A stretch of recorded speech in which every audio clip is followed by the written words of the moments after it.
আর free fire সৃষ্টি করা Garena company স্থাপিত হয় 2009 সালে। তাদের যাত্রা শুরু হয় সিঙ্গাপুর থেকে। গেরিনার মালিক হচ্ছে ফরেস্ট লি, যিনি একজন অনেক দক্ষ এবং ব্যবসাকে ভালো বোঝার একজন মানুষ। না হলে এই ফ্রি ফায়ার গেমটা হয়তো এতদিনে টিকে থাকতে পারতো না।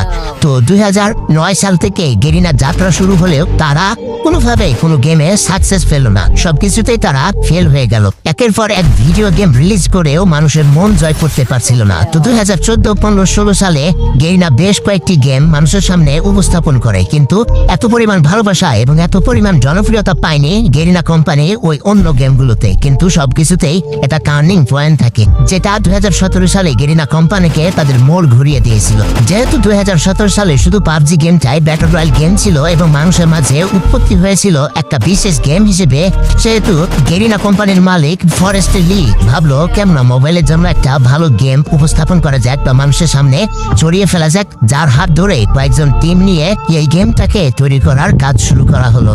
2017 সালে সর্বোচ্চ ব্যবহৃত গেম হচ্ছে পাবজি এবং সবার মাঝে জনপ্রিয়তা পায় পাবজি, কিন্তু কম্পিউটারের মাধ্যমে, ফোনের মাধ্যমে এই পাবজি গেম এতটা জনপ্রিয়তা পায়নি। সেই সুযোগটাকে কাজে লাগিয়েছে গেরিনার কোম্পানির মালিক ফরেস্ট লি তৎক্ষণাৎ ভেবে উঠলো যে মোবাইলের জন্য একটা গেম তৈরি করা যাক, যে গেমটি অনেক কম দামি ফোনেও যেন সাপোর্ট খায়। তো যার জন্য কয়েকটি টিম গঠন করে গেরিনার কোম্পানি ফরেস্ট লি কাজ করা শুরু করলো। 2017 সালের প্রথম দিকে এই ফ্রি ফায়ারটাকে তৈরি করা শুরু করলেও 23 আগস্ট 2017 সালে এই গেমটাকে পুরো বিশ্বে ছড়িয়ে দেয় গেরিনা কোম্পানির মালিক ফরেস্ট লি, যেটি একটি সিঙ্গাপুর কোম্পানি এবং সিঙ্গাপুর থেকে এর হেডকোয়ার্টার এবং পুরো গেমটাকেই পরিচালনা করা হয়। তো 2017 সালে যখন সাধারণ মানুষ সাধারণ ফোনে এই গেমটাকে খেলতে পারতো, তখন পাবজির জনপ্রিয়তা ধীরে ধীরে কমতে শুরু করলো এবং যেহেতু কম দামি ফোনেও ফ্রি ফায়ার গেমটাকে খেলা যেত, যার